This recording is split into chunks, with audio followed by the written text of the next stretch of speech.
అందరికీ నమస్కారం।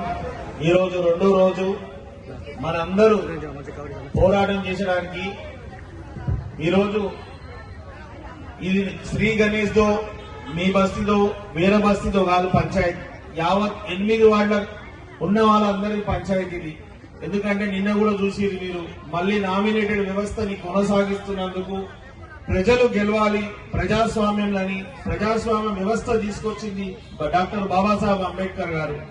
ఇప్పుడు కూడా మన కంటోన్మెంట్ బోర్డు లిమిట్స్ ఉన్న వాళ్ళు ఆనాడు బ్రిటిష్ వాళ్ళ మీద గాంధీ గారు ఏదైతే పోరాటం చేశారో మనకు స్వతంత్రం కావాలని, ఈ రోజు మన కంటోన్మెంట్ మెర్జర్ మూవ్మెంట్ అని ఇదే కంటోన్మెంట్ బోర్డులో ఉన్న లీడర్ల మీద కేంద్ర ప్రభుత్వం మీద మళ్ళొకసారి ఇది మన స్వతంత్రం గురించి జరుగుతున్న పోరాటం।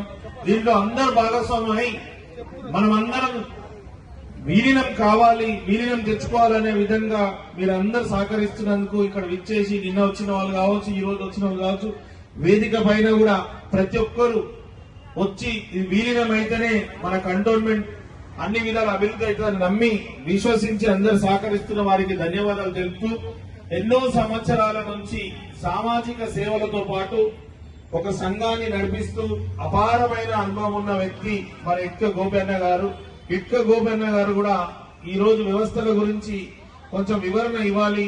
ఈ యొక్క ఉద్యమం ఎందుకు, ఈ యొక్క నిరాహార దీక్ష ఎందుకు చేస్తున్నాం, ఈ కంటోన్మెంట్ బోర్డు ద్వారా ఏం లాభం, జిహెచ్ఎంసీలో కలిపితే ఏం లాభమో నష్టం లాభం తెలిపాలని మనసారా మిమ్మల్ని కోరుతున్నాను।